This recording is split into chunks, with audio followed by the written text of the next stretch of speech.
ilustrasi diri sebagai pembelajar sekaligus pembelajar yang dapat menginternalisasi gagasan Ki Hajar Dewantoro. Untuk memenuhi tugas refleksi filosofi dari Ki Hajar Dewantoro pada modul 1.1.A.4. Intisari pemikiran Ki Hajar Dewantoro tentang pendidikan. Menurut Ki Hajar Dewantoro, pengajaran adalah bagian dari pendidikan. Pengajaran merupakan proses pendidikan dalam memberi ilmu atau berfaedah untuk kecakapan hidup anak secara lahir dan batin.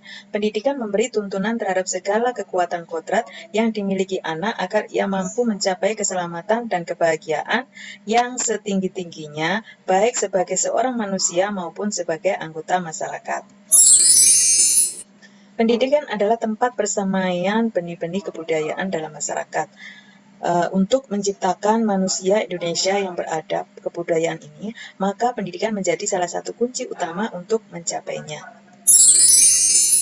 Tujuan pendidikan yaitu menuntun segala kodrat yang ada pada anak-anak agar mereka dapat mencapai keselamatan dan kebahagiaan yang setinggi-tingginya, baik sebagai manusia maupun sebagai anggota masyarakat. Dasar pendidikan anak berhubungan dengan kodrat alam dan kodrat zaman. Jadi kodrat alam meliputi sifat dan bentuk, sedangkan kodrat zaman meliputi isi dan irama. Sifat di sini yang berkaitan dengan kebudayaan adalah kebudayaan adalah pemberian Tuhan kepada manusia untuk memperbaiki hidup dan penghidupannya. Sedangkan bentuk adalah biasanya bentuk itu mempunyai lain jenis dan lain keanekaragaman rupa dan macamnya. Sedangkan kodrat zaman di sini yaitu isi. Ya. Isi ini meliputi bermacam-macam corak warna hidup, kejiwaan yang agak khusus. Kemudian irama, cara menggunakan segala unsur kebudayaan itu menjadi tanggung jawab tiap-tiap orang. Kemudian budi pekerti. Jadi budi di sini mempunyai arti pikiran, perasaan, dan kemauan. Sedangkan pekerti ini mempunyai arti tenaga. Jadi budi pekerti itu adalah perpaduan antara gerak, pikiran, perasaan, kehendak, atau kemauan sehingga menimbulkan tenaga. Budi pekerti juga bisa diartikan sebagai perpaduan antara cipta atau kognitif, karsa sebagai afektif, sehingga menciptakan karya dalam psikomotor. Di dalam pendidikan budi pekerti ini, keluarga sangat penting karena keluarga menjadi tempat yang utama dan paling baik untuk menjadi melatih pendidikan sosial dan karakter baik bagi seorang anak.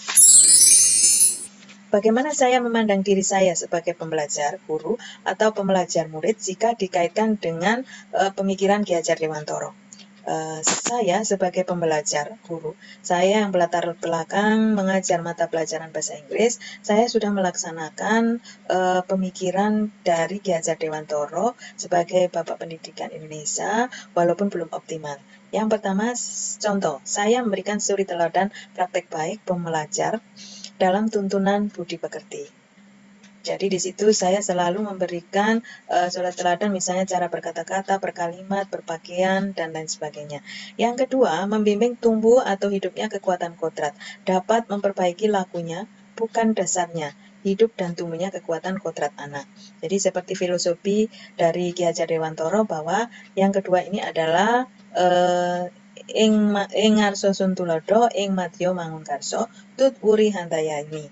Jadi yang ketiga, mempunyai makna bahwa memotivasi pembelajar mengembangkan keterampilan sesuai kodrat zaman, tetapi tetap menyaring sesuai dengan kodrat alam Indonesia yang mempunyai banyak kearifan. Ya, terima kasih.